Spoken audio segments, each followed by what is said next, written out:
Chapter 7 is called Psychomantium. Greg was a mentor, spirit guide, and my first Qui-Gon teacher.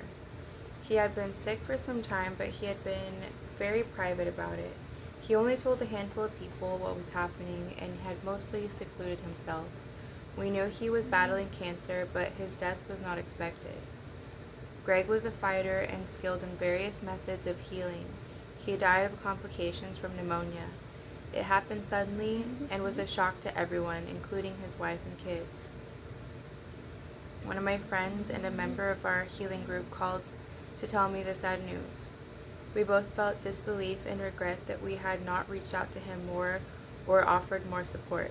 The truth is, Greg had some kind of stroke several years earlier that left his personality a bit more eccentric than before. He was harder to connect with,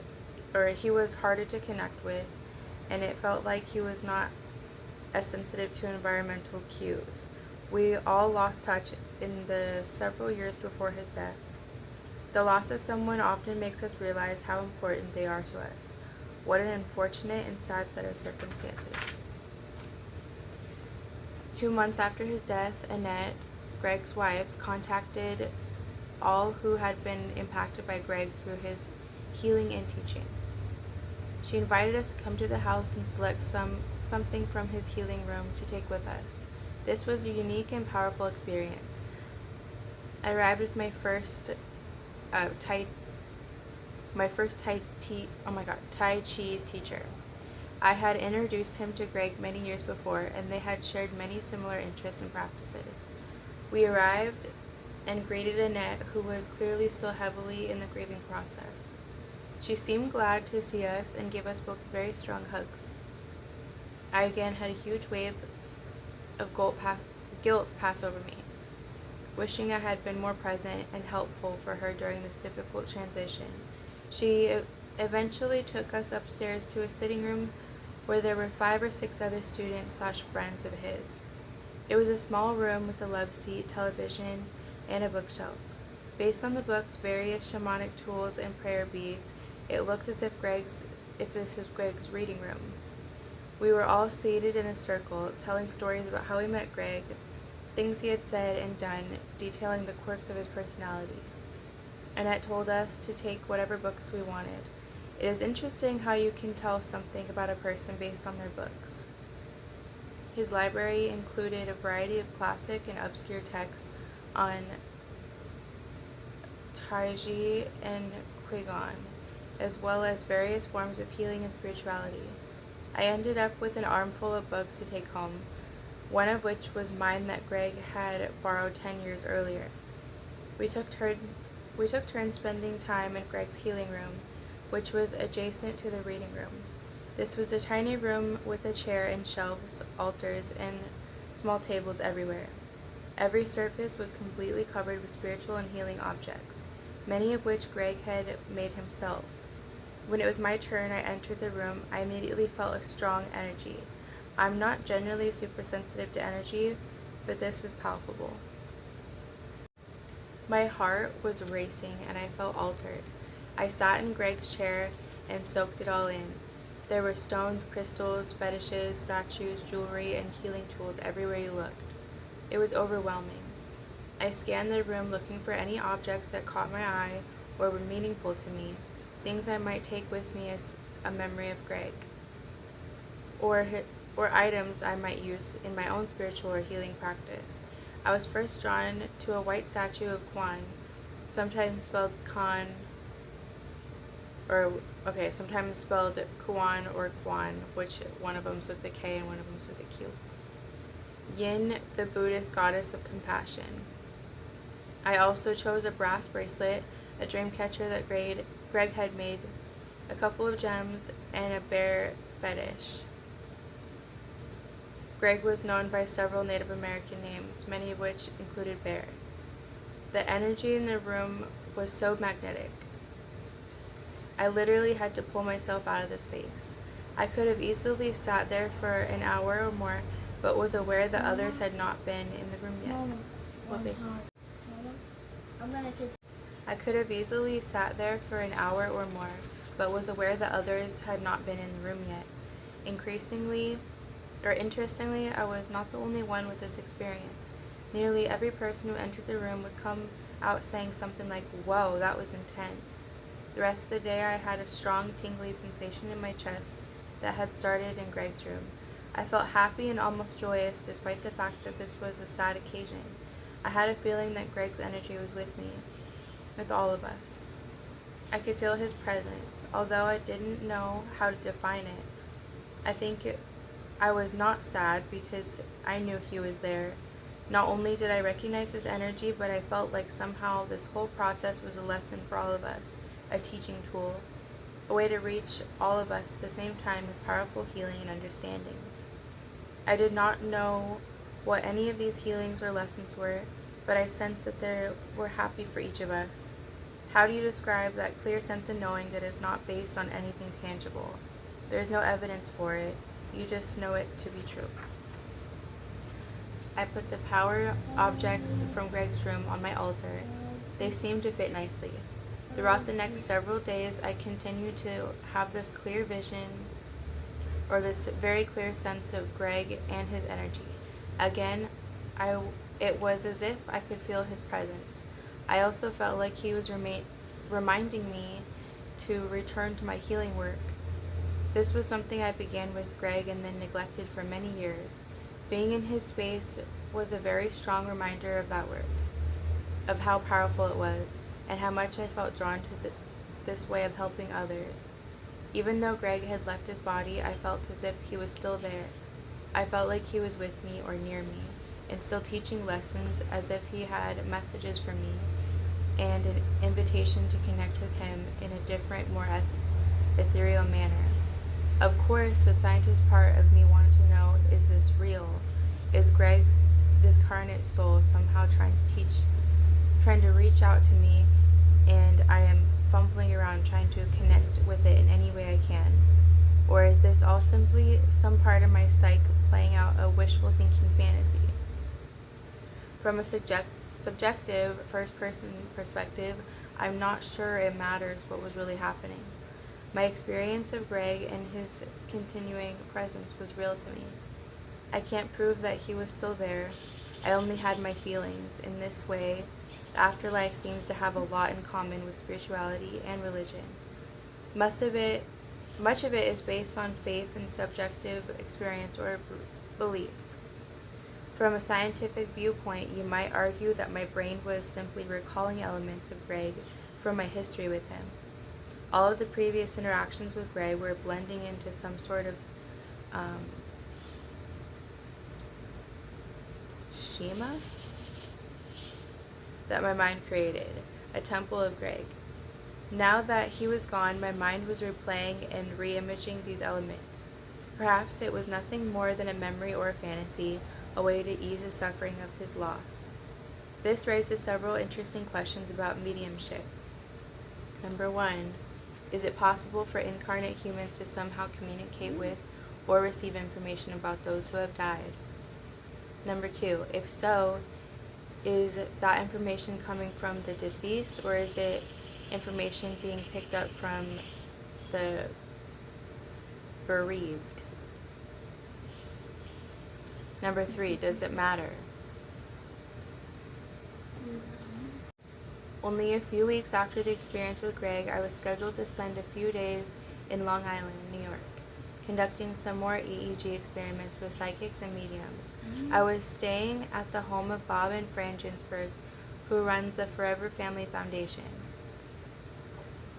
They told me that they had constructed a psychomantium in their basement that was built to the identical specifications used by Arthur Hastings in his research. Hastings? When I first heard they had psychomantium, I had to look it up. I had no idea what this thing was. Basically, it is a small room covered entirely in black. In this case, it was constructed out of sturdy PVC pipe with thick black cloth hung on all sides and a black rug on the ground. Inside this black box is a black office chair that can recline. Accompanying the chair was a small black footrest. This allowed the person inside to sit in the chair, lean back, and put their feet up. Directly across from the chair, hanging toward the top of the wall, was a mirror. The mirror was positioned in such a way that the person sitting in the chair could not see themselves. There was only a small night light on the back floor of this compartment. All the lights outside the psychomantium were turned off. The instructions given to me were to relax in the chair and simply gaze at the mirror, allowing any experiences to naturally emerge.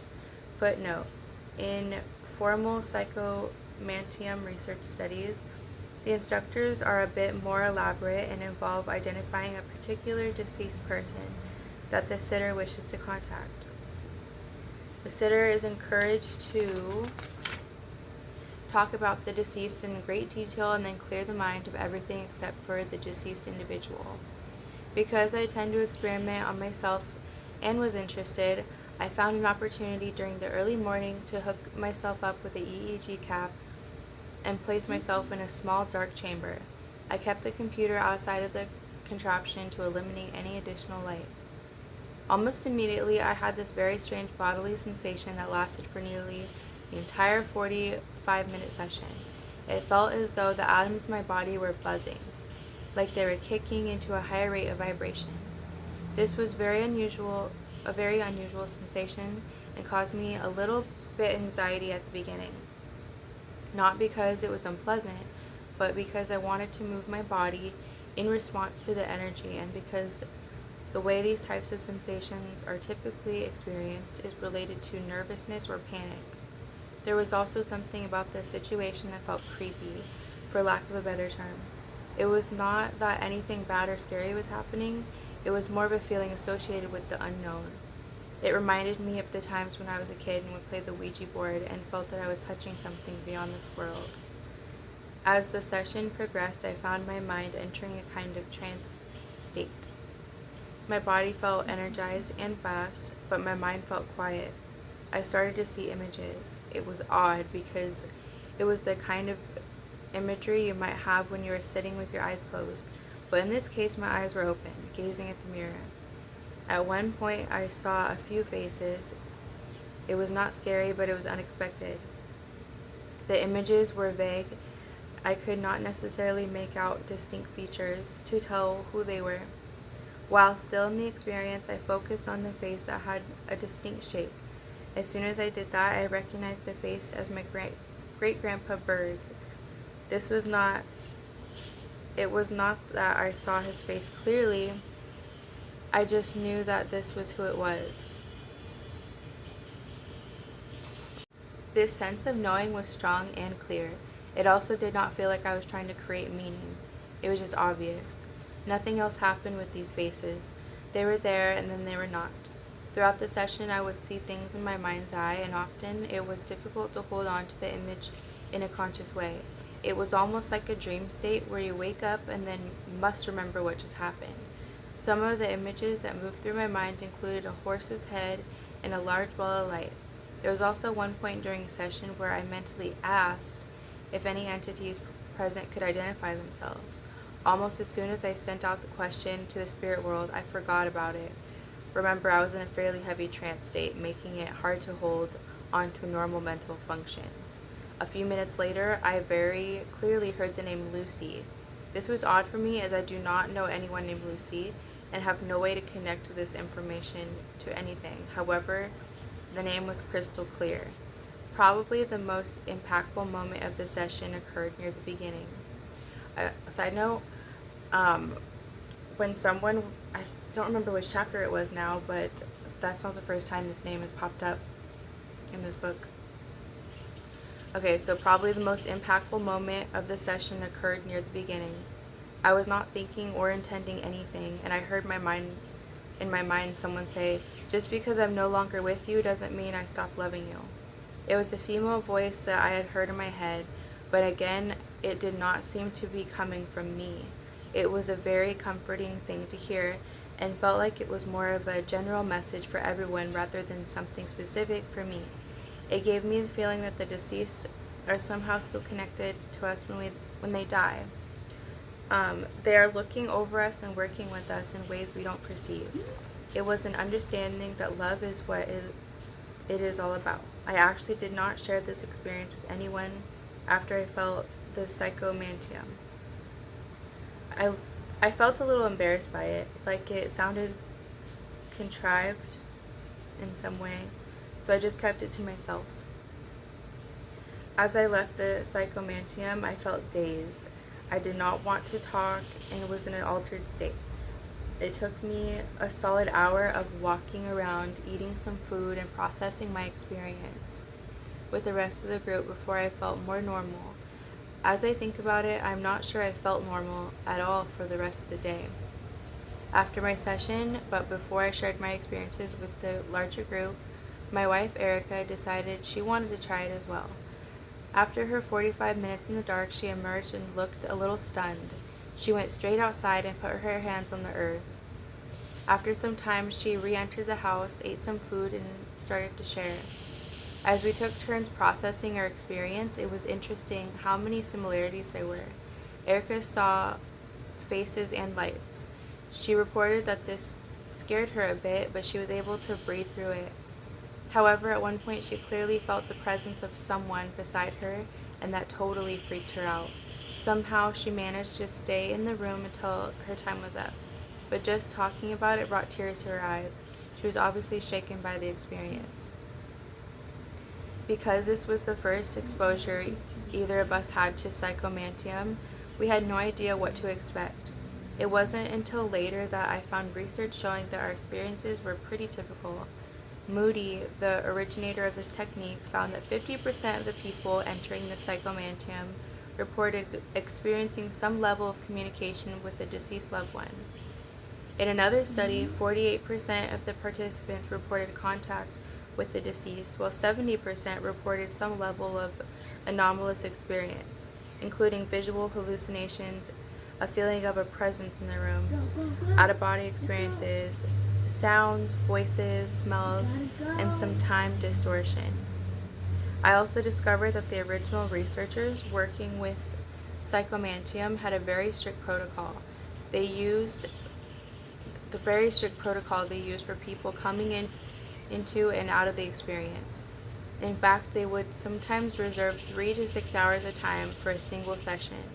The client would spend some time before the session focusing on a particular loved one they wished to contact, telling stories about them, and maybe even bringing in objects connected to that person. After the counseling session and additional orientation, they would enter a psychomantium with a sitter available just outside the curtain. The sitter was there to assist if there were any problems or concerns. As I thought about my experience, it seemed obvious that just having someone present may have been comforting during times that were more challenging. At the end of the session, the person in the psychomantium could choose to stay for an additional 15 minutes or come out. They would often be encouraged to crawl out, staying low to the ground. This may have been helpful as a grounding technique, but also to prevent falling, as the experience can be very disorienting and even disassociating. The client is given time to sit quietly and write down reflections from their experience, and then as much additional time as necessary to discuss any other thoughts or reactions. After my experience in the psychomantium, I was left feeling that somehow I had cracked open a doorway into some other realm and peeked inside. I think this is partly why I felt so unsettled afterward, and why I initially had this sense of feeling creepy. In fact, days after the experience, I continued to have this vague sense that I was opened a little bit. I felt very vulnerable. Yeah, that mirror thing is like opening a door for sure. I hope that it was closed. But when I had recovered from my experience, I analyzed the EEG data, comparing my baseline recording to the psychomantium data. The results were striking. Compared to baseline, there was a significant decrease of slow brainwave activity, especially in the theta and alpha brainwave bands, and especially toward the back of the brain at the hub of the default mode network. And then here's the picture. This was somewhat surprising to me as I had mapped my brain dozens of times, always showing an excessive amount of alpha brainwave activity. In fact, there was one point earlier in my career when I was trying to reduce my alpha through neurofeedback, thinking that too much alpha may be a problem. After 40 sessions, there was no movement. To see such a striking shift within a relatively short time was dramatic and suggests a significant change in the way my brain was tuned to the environment. In general, you can think of alpha brainwaves as relating to an internal versus an external point of attention. When there is an increase of alpha, a person is usually focused internally, caught up in thoughts, daydreams, or even silent meditative state. When alpha decreases, the attention is external, as might be seen when you have your eyes open and are focused on something in the environment.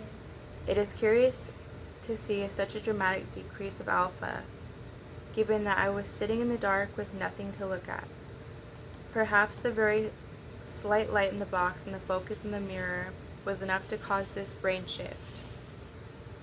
In the absence of any normal visual information, perhaps my brain was working extra hard to make sense of anything that could be visually perceived. It is also important to consider the role that alpha plays in the default mode network, the area where this decrease was prominent. Default mode network is DMN. The DMN, which is discussed in more detail in Chapter 8, is largely involved with creating a consistent narrative about the self. It is the neural mechanism that coordinates all of our thoughts, memories, and plans into our coherent whole, attempting to make sense of the world and our place in it. It is an identity-making machine. Alpha is the dominant brain rhythm in this network, with the job of keeping the system organized and stable. If you disrupt the normal functioning of DMN by decreasing alpha, it opens the brain to consider new perspectives and become more open to additional information. Not surprisingly, this pattern of decreased alpha in the DMN is the most common brain pattern observed during psychedelic states, disrupting the status quo and facilitating cognitive flexibility.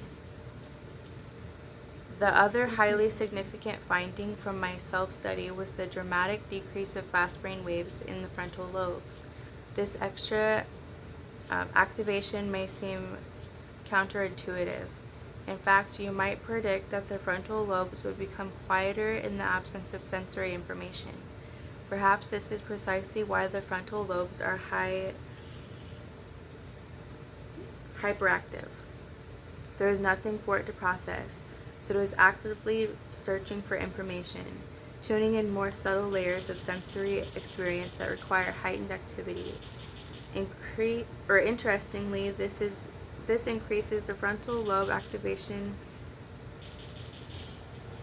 This increase of frontal lobe activation is a pattern sometimes seen with psychics and mediums. Recall that Elisa and AJ both showed increased frontal lobe fast activity during.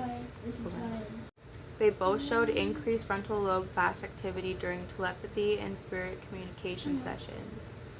Taken together, the brain wave analysis seemed to suggest that the environment in the psychomantium led to an altered state of consciousness that allowed me to let go of precognitive ideas and perceptions about myself and my relationship to spirit world.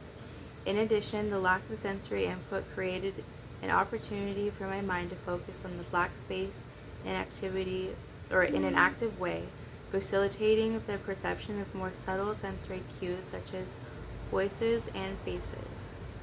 I didn't enter the psychomantium under controlled conditions, and I did not follow any of the protocols established by the early researchers in this field. Yet there was something about this experience that led me to perceive contact with disembodied energies. The research evidence shows that this type of sensory deprivation experience consistently leads to some kind of contact experience. But how can we determine if these experiences are real? What role does expectation play, or does it matter? The fact that the typical psychomantium process involves spending an extended period of time explicitly focusing on the deceased person you want to contact before entering the altered state is seriously problematic from a scientific perspective. It could be argued that the psychomantium process is putting the client into a hypnotic trance state where they are more suggestible and experiencing a fabricated perceptual set based on the client's desires. One of the leading researchers in the field directly discusses this problem, describing that many of the psychomantium experiences involve demand characteristics and suggestive aspects that are likely to influence a person's experience. If you think about the process, there are numerous red flags. Let's look at it from a skeptical viewpoint. First, the psychomantium experience itself is designed and marketed as a technique to contact the dead. So before you have even done anything, there's a selection bias, and the mind is already starting to set up certain hopes and expectations.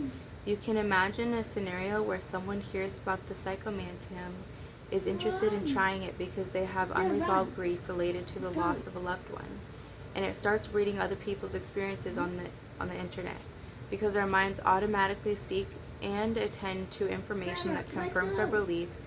You only pay attention to the psychomantium stories that describe meaningful communications between the person and their loved one. You repeatedly think about the image, how your own experience might unfold. Then the day of your psychomantium journey arrives. You talk about your loved one for a few hours with a sympathetic counselor, telling stories and sharing mementos you brought that remind you of the deceased. Then you enter the chamber. It is almost completely black, with just enough light to see a mirror elevated above your sight line. You sit in this space for 45 minutes, looking at the mirror with nothing else on your mind but your loved one. The environment creates an altered state of consciousness, opening the mind to increased creativity and imagination. Under these circumstances, it should not seem odd or unusual to have some kind of paranormal experience that involves subjective sense of spirit communication. The idea that suggestion or expectation might play an important role in the psychomantium experience has not been lost on researchers. In one study, Terhune and Smith divided psychomantium participants into two groups. One group received a neutral set of instructions while the other group received a suggestive set of instructions. These suggestions involved information the participant that may have experienced unusual body sensations, strange visual or auditory experiences, a felt presence, or an out-of-body experience.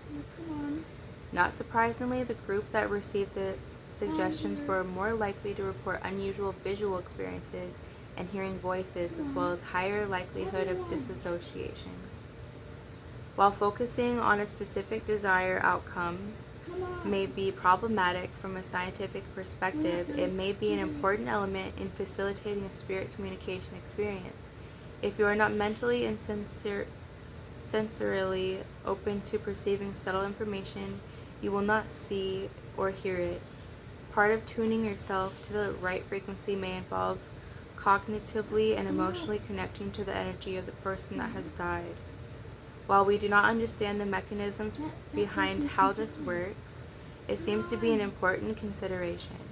In fact, in our explorations, the Neuromeditation Institute, we have found that participants that are already attuned to psi-related phenomena are much more likely to have significant experiences than those who are casual observers of the experience.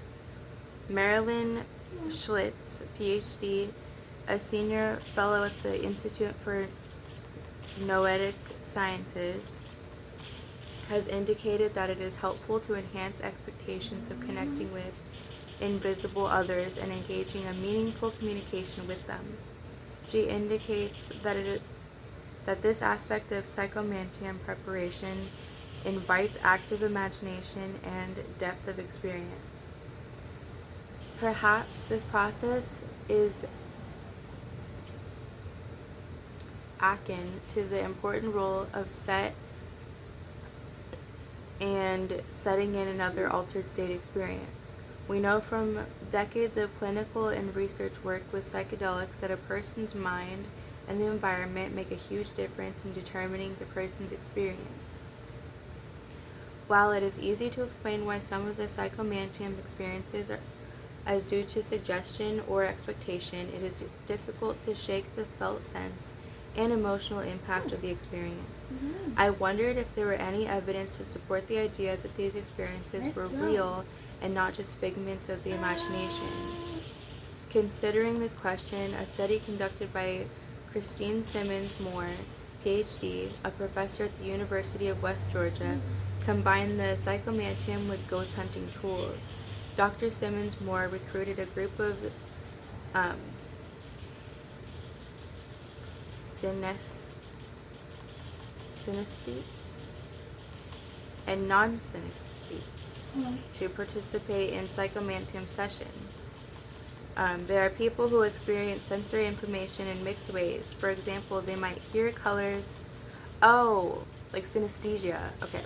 They might hear colors or smell sounds. Because of this ability, they tend to be more sensitive to paranormal activity.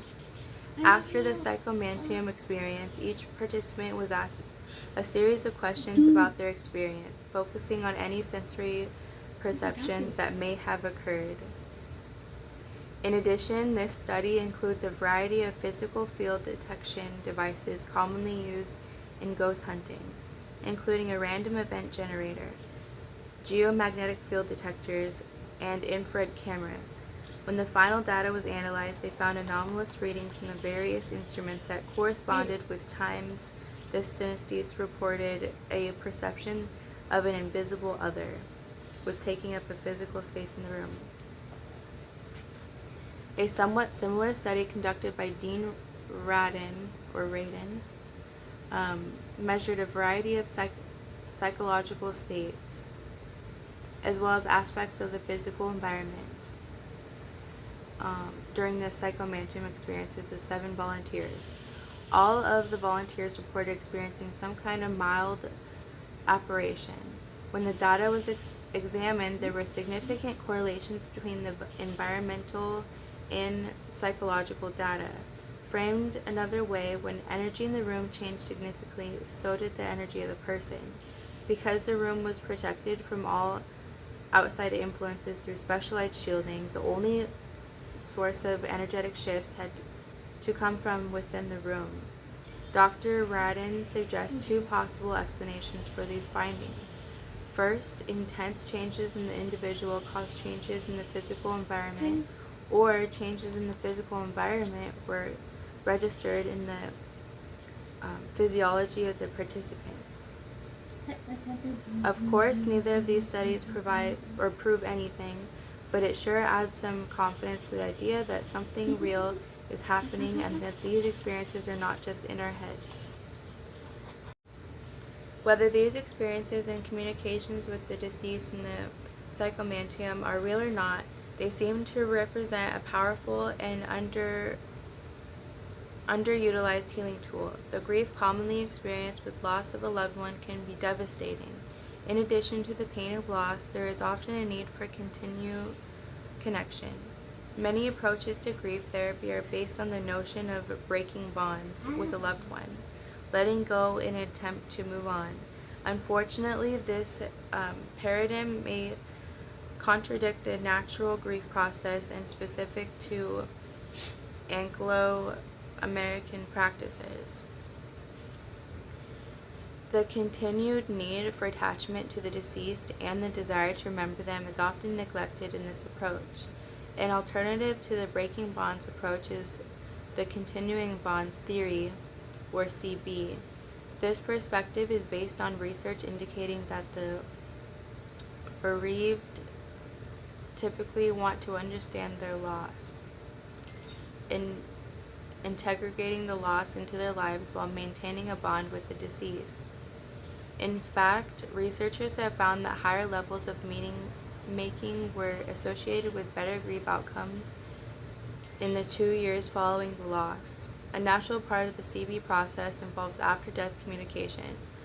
which can include a sense of the deceased's presence, as well as sensory experiences related to the deceased, and dream experiences of the deceased.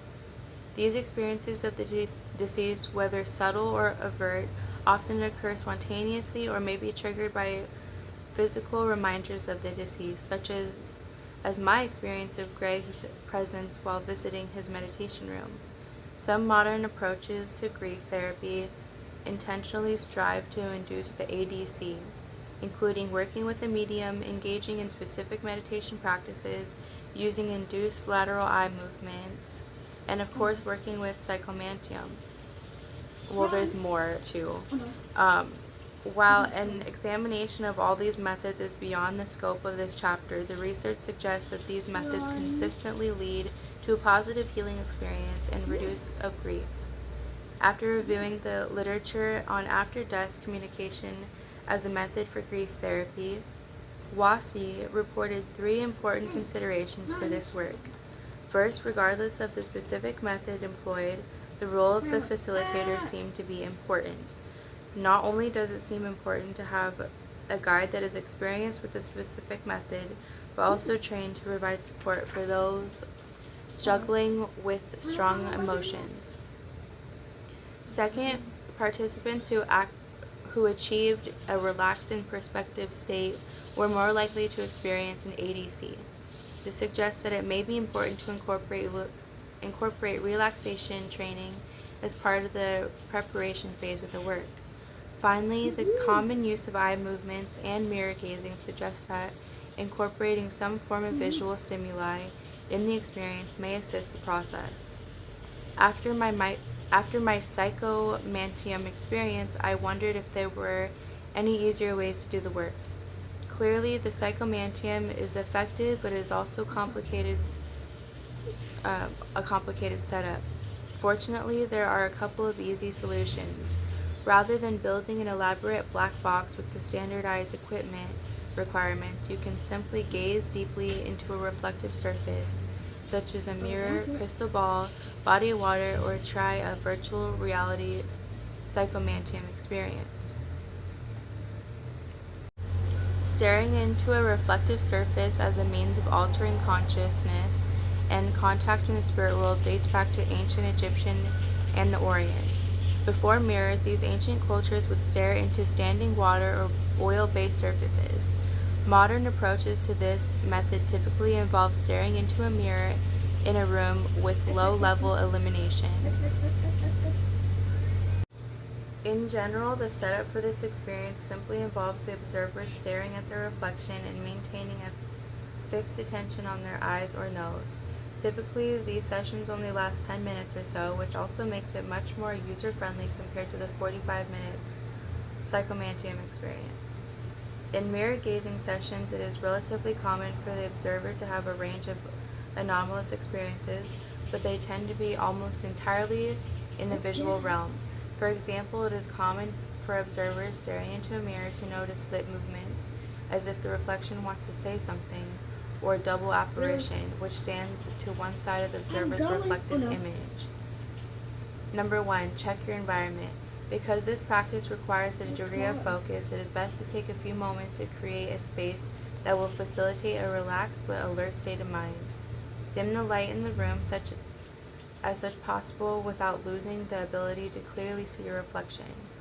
You can also try using a candle for illumination. Make sure you will not be disturbed during your session and get rid of any distractions. Number 2. In the process of writing this chapter, I connected with Dr. Marilyn Schlitz. Marilyn is one of the preeminent researchers in fields related to parapsychology. She has conducted studies on remote viewing, Gansfeld, distance healing, remote staring, as well as experiences of contact with departed loved ones.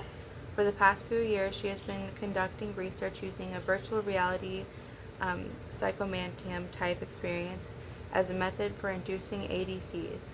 Marilyn invited the Neuromeditation Institute to join her most recent study, allowing me to gain first-hand experience with the power of this intervention. If you are not familiar, virtual reality involves wearing a headset that generates realistic images, sounds, and other sensations in a 3D immersed environment. This approach is very effective as the brain interprets the experience as real, that is, seeing is believing. The psychomantium experience created by Dr. Schlitt's team begins at the base of Flowing Creek near Sunset. The presence of the flowing water is designed to induce a trance-like state, as well as mimic the reflective surface aspects common to traditional psychomantium experiences. The participant hears guided instructions, encouraging the suggesting likelihood that they will encounter invisible others. Eventually, the guided audio and reflective creek scene fade to be replaced with a dark background with a wisp of smoke-like images appearing and disappearing into the screen.